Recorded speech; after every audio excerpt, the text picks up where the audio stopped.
وده اقوى تصميم للتاون 8. السلام عليكم، فيديو جديد من سلسلة كلاش من الصفر. اليوم يا اخواتي جبنا لكم اقوى تصميم للتاون 8 في الدفاعات والهجوم وكل حاجة.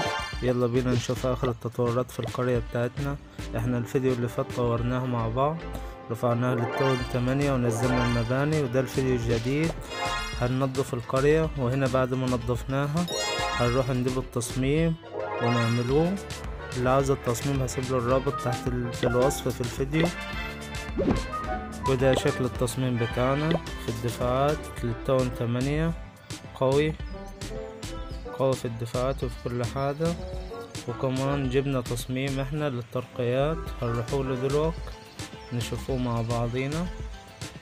هنروح للمخطط عشان نروح لتصميم الترقيات بتاعنا عشان نطوره فيه. هنا ده تصميم التطورات معانا، شكله عامل زي البلاي ستيشن، يرمز لشكل البلاي ستيشن مع بعض.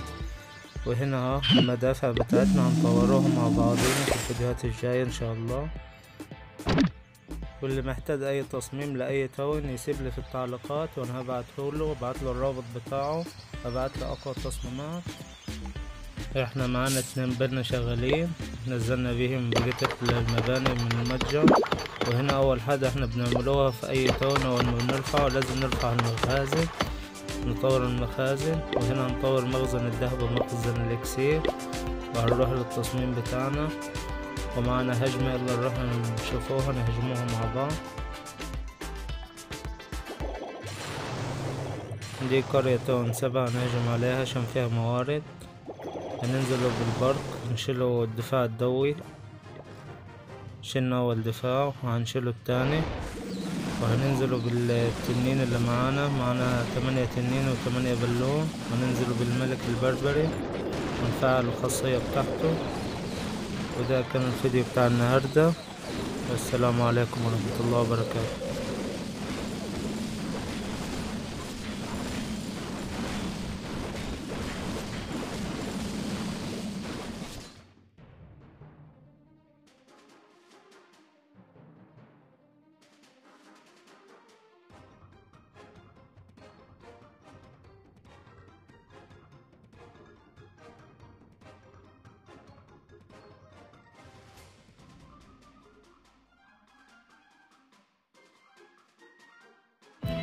لايك واشتراك وشكرا.